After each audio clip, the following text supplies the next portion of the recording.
తెలంగాణ ముఖ్యమంత్రి రేవంత్ రెడ్డి తీసుకునే చిన్న నిర్ణయాలను కూడా పెద్ద భూతద్దంలో చూపించి వివాదాస్పదం చేయడానికి విపక్ష పార్టీలు గట్టిగా ప్రయత్నిస్తున్నాయి. సక్సెస్ కూడా అవుతున్నాయి. యూట్యూబర్ల అరెస్టు నుంచి భూముల అమ్మకం వరకు ఎన్నో అంశాల్లో రేవంత్ రెడ్డి ప్రభుత్వంపై ఆన్లైన్ లో ప్రారంభించి ఆఫ్లైన్ వరకు విస్తరిస్తున్నారు. అంత ప్లాన్డ్ గా జరుగుతున్నా అడ్డుకోవడంలో మాత్రం రేవంత్ విఫలమవుతున్నారు. ఆ సమస్య అంతకంతకు పెరిగి పెద్దదవుతుంది.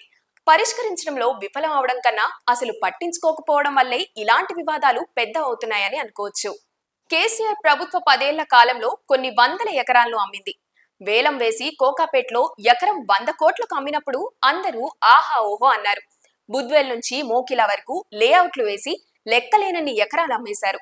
అయితే ఎప్పుడు ఆయా భూముల్లో చెట్లు ఉన్నాయని, జింకలు నెమళ్లు తిరుగుతున్నాయని అనలేదు. రియల్ భూమును కేసీఆర్ భలే పెంచారే అన్నారు. ఇప్పుడు రేవంత్ రెడ్డి ప్రభుత్వం న్యాయ వివాదంలో ఉన్న భూములకు పరిష్కారం లభించి వాటిని అమ్ముదామనుకుంటే మాత్రం అవి హెచ్సియు భూములని, పర్యావరణ పరిరక్షణ అని ఉద్యమం ప్రారంభించారు. కానీ రేవంత్ ప్రభుత్వం ఈ ప్రచారాన్ని సీరియస్ గా తీసుకోలేదు. ఇప్పుడు ఏకు మేకయ్యే పరిస్థితి వచ్చింది. రేవంత్ రెడ్డిని చంపుతానని ఓ వ్యక్తితో చెప్పించడమే కాదు, సీఎం కుటుంబాన్ని అత్యంత ఘోరంగా తిట్టించడంతో 2 యూట్యూబర్లను పోలీసులు అరెస్ట్ చేశారు. దానికి చేసిన రచ్చ అంతా ఇంత కాదు. అరెస్ట్ అయిన యూట్యూబర్లలో ఒకరిని గతంలో కేసీఆర్ ప్రభుత్వంలోనూ అరెస్ట్ చేశారు. ప్రధాన మీడియాను నెలల తరబడి బ్యాన్ చేశారు.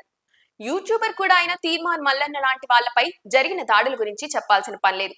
మద్దతుగా ప్రచారం చేస్తే సరి, లేకపోతే మనుగడ సాగించలేరన్న భావన కల్పించారు. అయితే ఇప్పుడు రేవంత్ సర్కార్ చేసిన 2 అరెస్టులు, అది కూడా వారి మాటలు ఎవరూ సమర్థించని కేసులు చేస్తే రచ్చ చేశారు. రేవంత్ ప్రభుత్వం ఏదో నేరం చేసిందని నిరూపించే ప్రయత్నం చేశారు. దీన్ని తిప్పికొట్టడంలో ఎంత మేర సక్సెస్ అయ్యారో కాంగ్రెస్ నేతలే ఆలోచించుకోవాలి. రేవంత్ రెడ్డి ఇప్పుడు ముఖ్యమంత్రి. ప్రతిపక్షంలో ఉన్నప్పుడు రాజకీయమే చేసేవారు. ఇప్పుడు ఆయనపై పాలన భారం ఉంది. అందుకే రాజకీయాలపై దృష్టి పెట్టలేకపోతున్నారు. రాజకీయం చేస్తే ఇతరులకు కౌంటర్ ఇచ్చినట్లుగా ఉంటుంది. ప్రభుత్వం తరపున డిఫెన్సివ్ గా స్పందిస్తే దాడులు అంతకంతకు పెరుగుతాయి. ఇప్పుడు అదే జరుగుతోంది. రేవంత్ రెడ్డి పాలనతో పాటు రాజకీయం కూడా చేయాలన్న అభిప్రాయం ఏర్పడుతోంది.